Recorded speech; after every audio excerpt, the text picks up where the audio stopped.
Hi guys, so welcome back to science. So today we're going to do a couple things. We're going to review symbiosis, look at some examples, and then describe these adaptations that we'll talk about and why animals even do symbiosis and other adaptations. And it all come together, okay? So in your slide, if you go to the next slide, follow along with me. And then again, it'll all come together why we're talking about symbiosis and adaptations. Okay. So, behavioral adaptations are things that an organism does that increase its survival. They are ways an organism responds to stimuli in the environment or actions an animal takes to obtain, which means to take in resources or defend itself. Behavioral adaptations can reduce competition, protect them from predators, or increase the likelihood that an animal can reproduce. Behavioral adaptations can be innate, which means think about instincts, okay?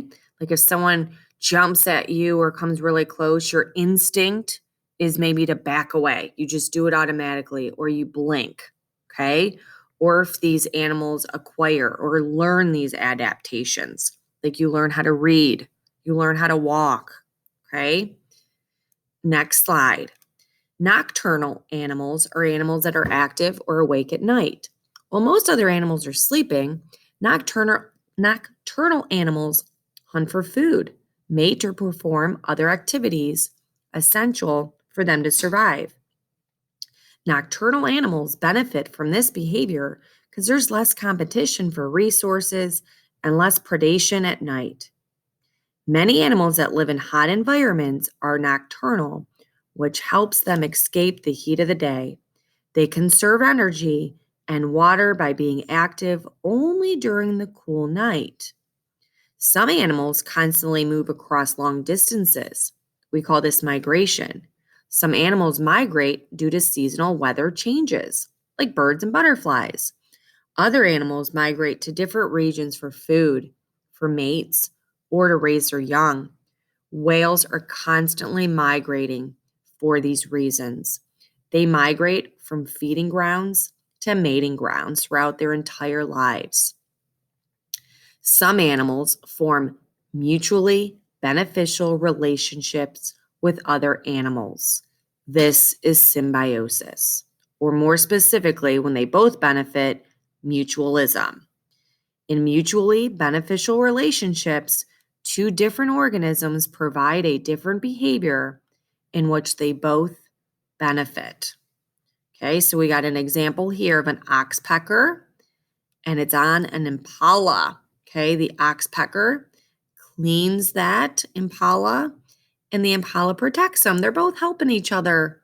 Yay, mutualism. Another example, clownfish have a mutually beneficial relationship with sea anemones. Sea anemones have poisonous tentacles. Most animals are harmed by the tentacles, but not clownfish.